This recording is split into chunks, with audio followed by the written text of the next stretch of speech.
Hello guys, welcome back to the channel and welcome to today's video. I hope you're all doing really well. My name is Shan and I am actually doing a series here on my channel called Money with Shan, where we talk about all things personal finance, budgeting, savings, investing, which is the subject of today's video. But we talk about everything in a very realistic and relatable way so that it feels like it's actually a possibility for us in whatever way that might look. Obviously everyone's circumstances are different, but if I'm honest, I'm a young mum of two and I don't see a lot of people like me talking about stuff like this. I feel like we've got a weird thing in our society, especially in Britain, where women don't really talk about money. And I feel like if women ever are seen to talk about money, it's like they're showing off, they're being too much, they're like, oh, it's not something that we talk about. But actually, I feel it's like it's so important because let's face it, we all have to deal with money. So let's be good with it, let's be smart with it, let's learn from each other. And that's what this series is all about.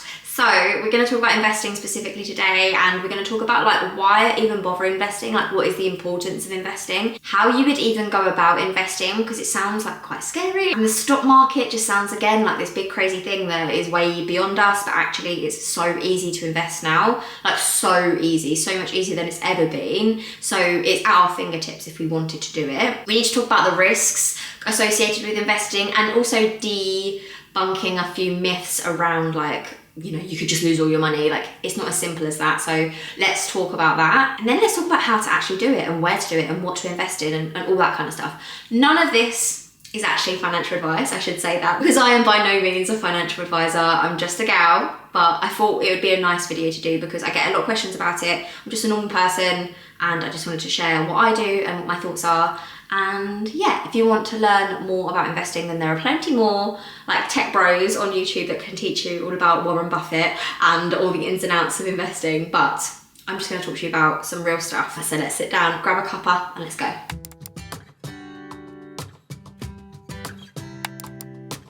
Okay, right. First up, let's talk about the difference between investing and saving, because I feel like this is a really important one to figure out whether investing is for you right now in your current circumstance. Not everyone should be investing right now. If you are currently in debt, you shouldn't be investing. You should be overpaying significantly on your debt if you've got the funds available. If you've got the funds available to invest, but you have debt, overpay on your debt. I think most people say like if you've got debt of over 7% interest, like that's about the point you should start really tackling that debt instead of investing. An example of this is if you've got a car on finance, or if you have a massive credit card debt, or even a small amount of credit card debt, get it paid off, because there's no point in getting your money to grow in the stock market if you're then having your money depreciate by paying loads of interest off on a loan. It doesn't make sense. Whatever the highest interest is, to start with that. And if you need any help about like where to start with overpaying on your debt, then I have also done a video on this series on how to get rid of debt as fast as possible. So go and check that video out if that applies to you. If however you do have the disposable income, you're not in debt and you want to start investing, then it's probably a smart idea to also have some savings that are accessible to you at all times. And that can be like your emergency fund. So a good amount is to have like 3 months expenses in a savings account that you can just get at any point in time, and that meaning like covers your bills, your utilities, every single expense that you have in the month. 3 months worth of that, which it can take a long time to build up. I completely understand that. Like I didn't just get that overnight, but it's a really good position to be in just in case anything bad happens, like you lose your job or you can't work or whatever it might be. To have access to an emergency fund like that, it's an absolute lifesaver. And even just if something bad happens, like your window smashes or your tire bursts, it's good to have money easily accessible to you in a savings account, easy access savings account. Once you've got no more high interest debt and you've also got your emergency fund set up, then you're pretty much in a position where you could start investing. It's really important though to understand the difference between investing and saving. When you put your money into a savings account, like we said with your emergency fund, it's easily accessible. You can have that money whenever you want. However, the interest that you receive on a savings account is minuscule. Normally, it's about 2 to 3%. At the moment, you can get some really good savings accounts like 4%, maybe 5%. 5% if you shop around, and that's really great. But those interest rates don't always tend to stick around when the economy is going better. Normally, actually, those rates are a lot lower. So essentially, when you put your money into the stock market, the buying power of that money is going down as inflation goes up. So essentially, like when the price of things go up, the money value is going down. So put £100 in 2025, that exact £100 in 2030 isn't going to be worth anywhere near as much money because things cost a lot more. So £100 isn't going to buy you as much. So essentially, that's the reason people choose to invest instead, because you want to see that money grow as the price of things goes up as well. In theory, if you are looking to invest your money, you're looking for it to beat inflation. So if inflation goes up by 2%, then hopefully your money will beat it and go up by 5%, meaning that your money is not only meeting inflation, it's actually beating it. The thing that got me really excited about investing was understanding compound interest. And it's one of those jargon terms and it's kind of annoying, but once you see the graph of compound interest, it is so, it's life-changing really. So I'm going to show you a compound interest calculator where if you invest £100 today and you receive an interest rate of 7%, which is the average return that the stock market has yielded over the past 10 to 15 to 20 years, you invest for 30 years and then every single month you also invest £100. So that's £100 every month for the next 30 years, which I know sounds like a lot, but if you calculate that over the course of 30 years, your £100 per month could be worth £122,808.75. That's assuming a 7% return. And of that amount, only 36,000 of it is the amount that we've said we've invested. So £36,000 invested over the course of 30 years means that you'll receive the interest based on these assumptions of getting a 7% interest rate, means the total interest you will have earned is £86,000, £708.75, meaning your total amount is £122,808.75.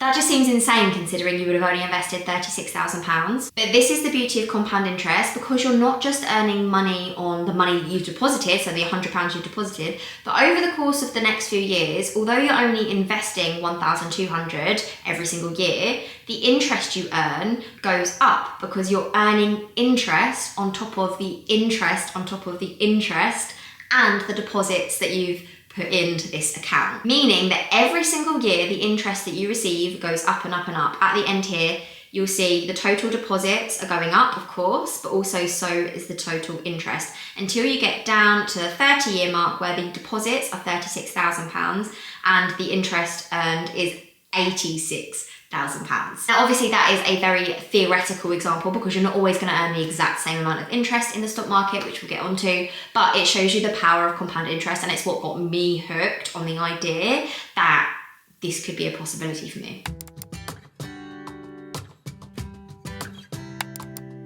Okay, so you're probably thinking, that all sounds great, but can you just break it down? Like, what is investing? And just explain that to me. Investing is the process of buying assets that increase in value over time and provide returns. There are loads of ways to invest your money. A really good example that a lot of us that are homeowners would have done is buying a house. If you buy a house, that is an investment. In theory, if you'd have bought a house in 2015 and you sell it in 2025, guess what? You would have made a lot of money because it's an investment and the asset, i.e. the house, has increased in value and provided the return. So you can either sell, downsize, take the money, and that's your return, or upsize into a bigger house and have a bigger investment.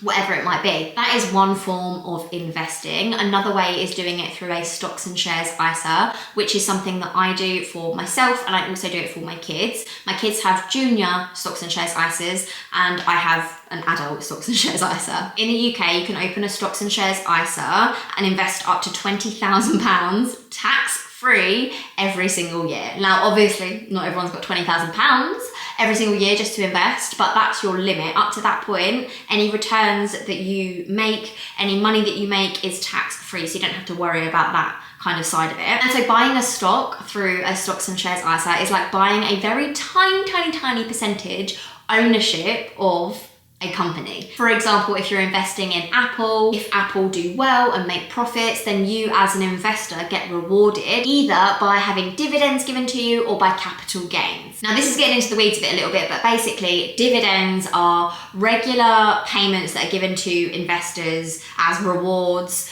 for investing in that company. It's basically a small share of the profits given out to investors that have invested in it. Have you ever heard of like the shareholders doing really well out of profits being made? Yeah, that's what that is. To be honest, unless you own a significant chunk of that business, that's not usually a lot. Honestly, I've only ever received like £5 or £6 or maybe even £10 in dividends. I prefer the capital gains route, which is essentially the increase in the value of the asset over time. And this is the key, it's only realised once the asset has been sold. And so this is basically the concept of over time, the price of the asset goes up and up and up and down and down and down and then up and up and up. It will kind of fluctuate, but over the course of a longer period of time, the trend will generally be upwards. And when you sell it at a much later date, hopefully it will be at a higher price than when you bought it. The key here is you've only ever made money or lost money once you sell the asset. It's just like the house example again. If you bought a house in 2022, and the house prices were fairly high then, and then you think about selling the house in 2025. They're not particularly low, but they haven't gone up massively. They're maybe a little bit lower. If you chose to sell that house now and haven't made any significant improvements to it or whatever, the house value is probably a little bit lower than it was in 2022. And if you sold it now, you would lose money. However, if you waited a couple of more years and the house prices came up again and then sold it, you would make money. It just depends on when you sell that asset. It's exactly the same in the stock market.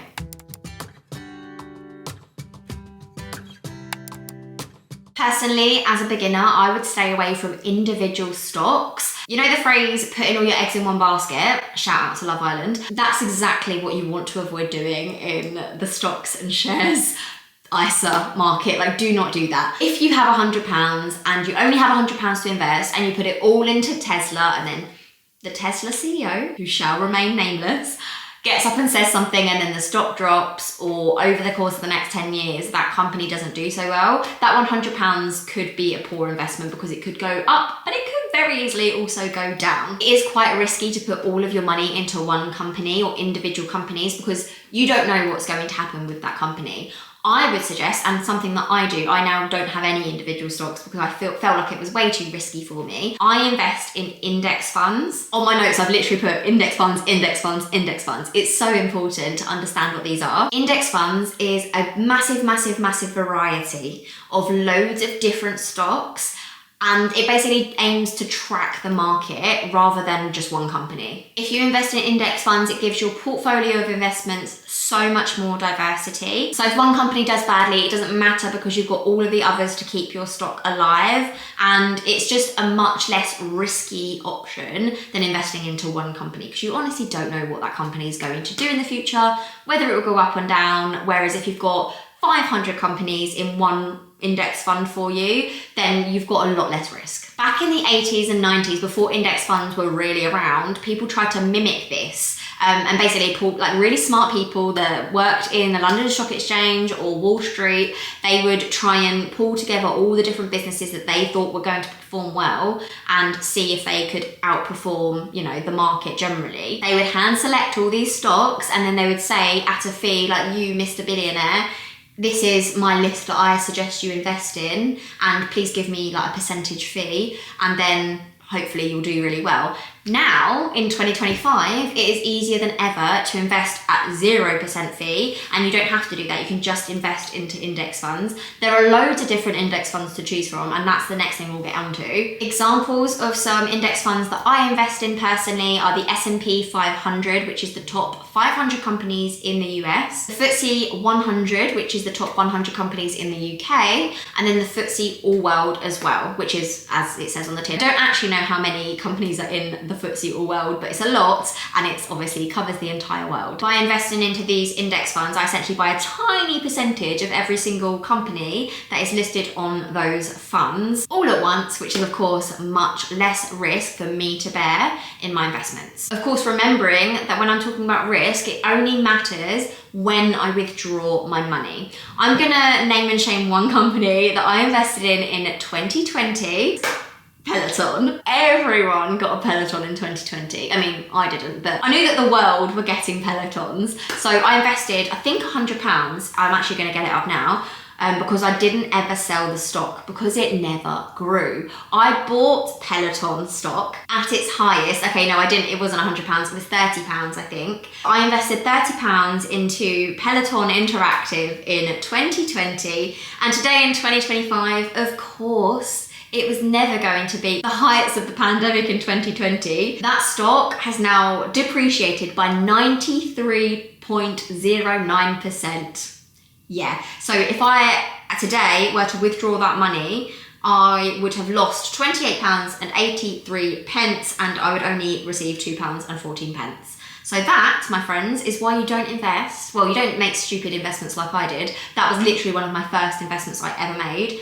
But you don't do individual companies, because when that company goes down, imagine if that was £300, imagine if that was £1,000, 93% of my money would have been lost. But that is a lesson learned for me. I'm glad it was only £30. Obviously, I'm not going to do that anymore. I'm currently invested into 3 index funds personally. I also have a private pension that I do from my business, but that's actually different and managed by a company. So you know those people that I said before, they charge a fee to invest for you? Yeah, that's what my pension, like the people that do my pension, do that for me. But that is because that is a very, very long-term investment. Obviously, like that's my pension that I'm not going to take out until I'm like 60. I have actually asked them to do that for me personally rather than having to do it myself, but that was just a choice that I made. If however you're just looking to do a stocks and shares ISA, like the tax-free, the £20,000 up to £20,000 tax-free, which is what I'm talking about today, I thought it'd be fun to look at what actual companies are within those funds, to break it down and figure out like what percentage of your money would be invested into which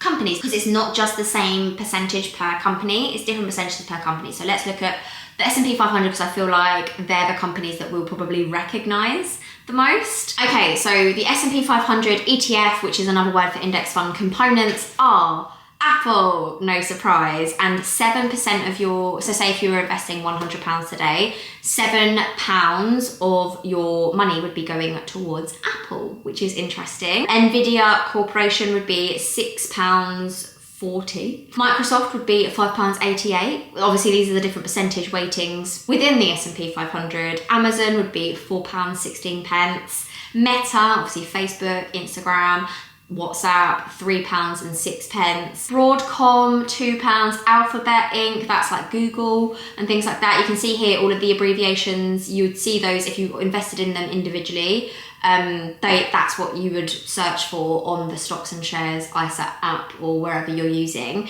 to invest. But obviously we're using the S&P 500 in this example, so you would just search for that. But within this is exactly how it would all be broken down. So Visa, Costco, MasterCard, Walmart, Netflix, like all of these companies we know really well. Like we've got Coca-Cola, we've got Goldman Sachs, we've got Adobe, we've got Disney. I've just had a look, and the FTSE All World, which is the one that obviously covers the entire world, has 3,682 different companies on it, spanning the whole world. The top 9, I think, at present are in the US. So it just goes to show like the distributions of that for almost 4,000 different companies across one fund. But these funds are flexible. So say one company does extremely poorly, it's no longer going to be the top company. And so when the cycle sort of rejuvenates, then it will be knocked off and a new company will take its place. So in theory, again, if you can play the long game, then your money, although it may take a dip in the shorter term, in the long term, in theory, you'd hope that it will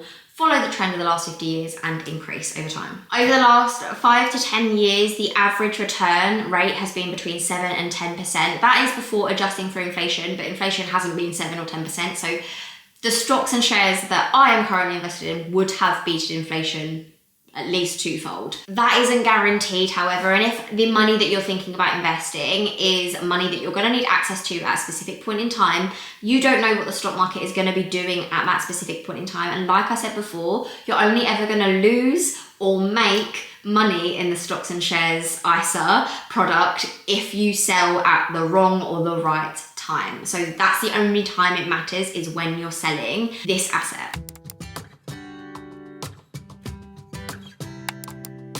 When to invest. I feel like the obvious thing is the earlier you start, the better. There's the whole phrase of the best time to start investing was yesterday. Obviously with the preface of saying, like I said at the beginning of the video, if you are in high interest debt, that should be your priority, because there's no point in investing your money and putting it away while also paying off debt with a high interest rate, because it will probably just even itself out. You'll probably pay the same amount of interest that you gain. It's kind of pointless. Pay off your debt first and then start investing. And then also make sure you've got your savings account with easily accessible money there for you for a rainy day. But generally, the sooner the better in terms of investing. If you have spare money that you do not mind putting aside, then the earlier the better. The reason for this is the compound interest. We did a compound interest calculator at the beginning, showing you how your money could grow over the course of 30 years, I think we said.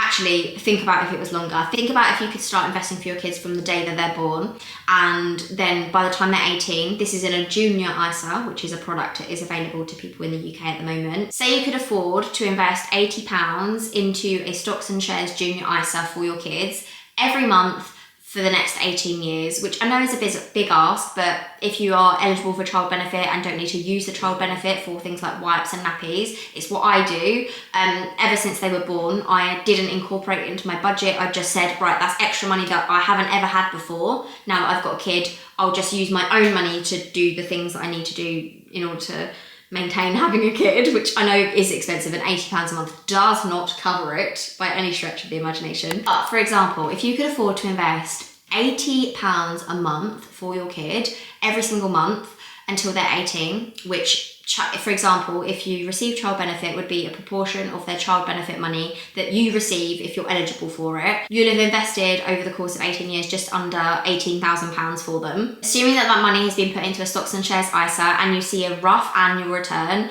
of 8%, which I know is assuming something, but like I say, the average returns over the last 5 to 10 years have been 7 to 10%, so 8% is right bang in the middle of that. That child at 18 won't just have the £18,000, they could potentially, assuming an 8% return, receive £38,000 at 18 years old. Could you imagine? If, however, then that child who's now 18, if they have their first job, for example, and they could afford to spend £100 a month on investing for their future and continue to invest £100 a month, look, when we have our first job, we have so much disposable income. We don't even know what to do with it half the time. This is what they should do with it. If you have no outgoings, but have the spare cash, invest the extra £100 a month. Say they did that every month until they were 40 years old. They would then have £291,000.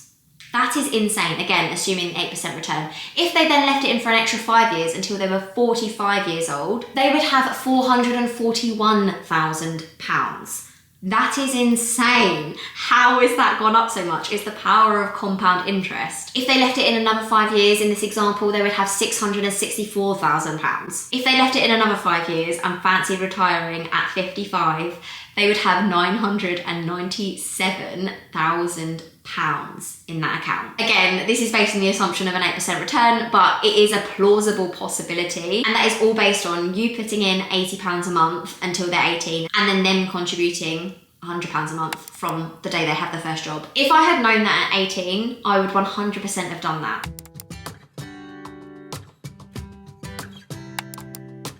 And then finally, we're going to talk about how to actually invest, like physically how to do it.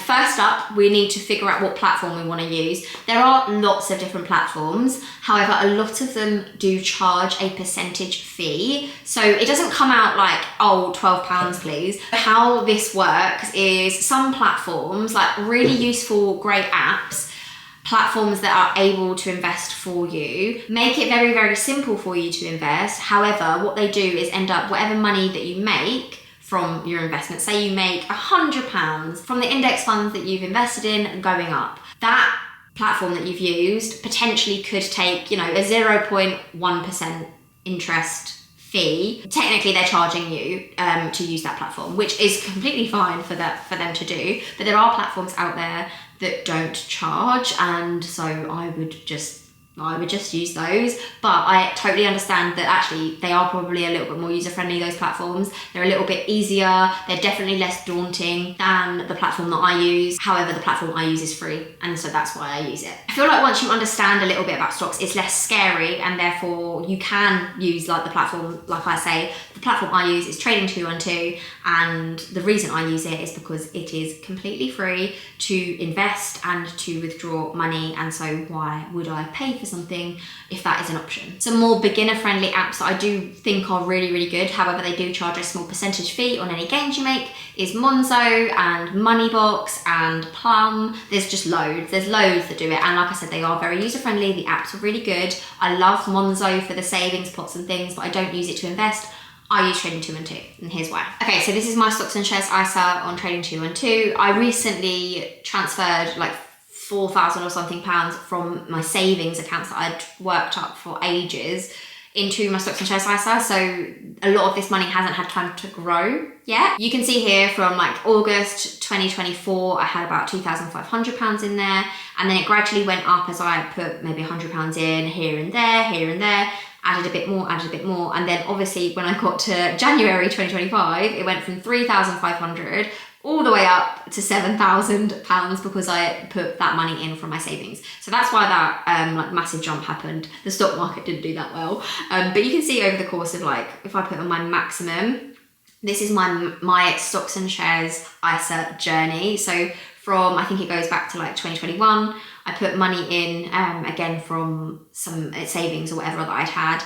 And then it goes up and up and up as I increase like my deposits that I put in. And then when it gets to January 2022, I actually had £20,000 in there, but then I withdrew it all because we moved house, we got married. I basically wanted to use that money on stuff like buying the house. Obviously, like it costs a lot of money to sell and buy a house. There's lots of fees, lots of moving costs. We were moving across the country as well. So basically I used all of that money on moving house and also the wedding. But then I've started to, since 2022, try to build it up again. I have taken money out again, and now I'm trying to build it back up, and we're back at around £7,000. Obviously, in an ideal world, I wouldn't have taken that money out, and I'd have lots of money in there right now, but then my life wouldn't look like this. So nothing is perfect, and that's what my exact journey looks like. Like I said, I've got other investments in like a pension and stuff, which is much more longer term for me. But if you wanted to use an ISA like that and not withdraw money, that would be an amazing thing to be able to do. Anyway, in order to buy stocks, I am going to show you how I do it. So I actually have on Trading 212, there's an option to create pies, and like I said, I actually have a pie for the S&P 500 and the FTSE All World, which is this one right here, which has actually got all my money in it at the moment. I did think I had the FTSE 100 in it as well, which I don't have.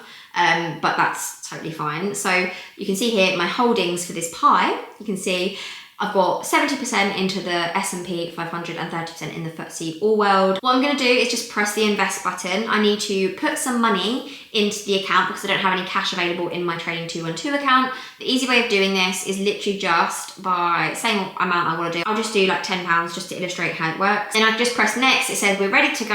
Let's put £10 into the pie that I selected, which has got the S&P 500 and the FTSE All World in. And then it literally says at the top that it's investing. And once it's finished, it'll be 100% and that money will be invested into those stocks that I've selected. Obviously, if you don't have one set up and you didn't have a pie, you could just find these really easy by looking at the search button. You could look at individual stocks, and there's loads that you could do, but it actually says here popular ETFs. ETF is another way of saying index fund, so I would just go onto that and have a little look. There's loads of different ones you can choose. There's S&P 500, distributing and accumulating. Don't get too hung up on those, because distributing just means that it does give you dividends, and accumulating just means that those dividends are reinvested into your stocks and shares. I would probably just go for accumulating unless you particularly want the like 20p that Meta are gonna maybe give you or whatever. But yeah, there's so many different ETFs that you can look at. I've obviously just given you some examples, but that's not financial advice at all. Like, look at the ones that you wanna do. But yeah, that is literally how you invest money into the stock market, is so easy. I know that not everyone is going to want to invest after watching this video, but I hope that it's kind of just showed you that it's not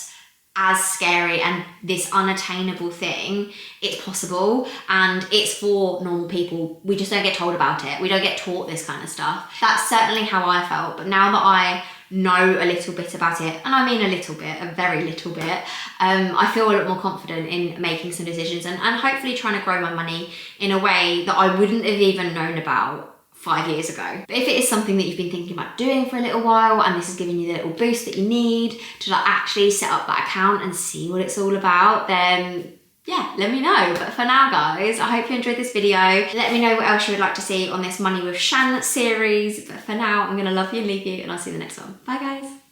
'Cause you glue all the pieces back together. Yeah, you take all my wrongs and make them better. Yeah, you're making me wanna try forever. And I feel so free, oh my sweet baby.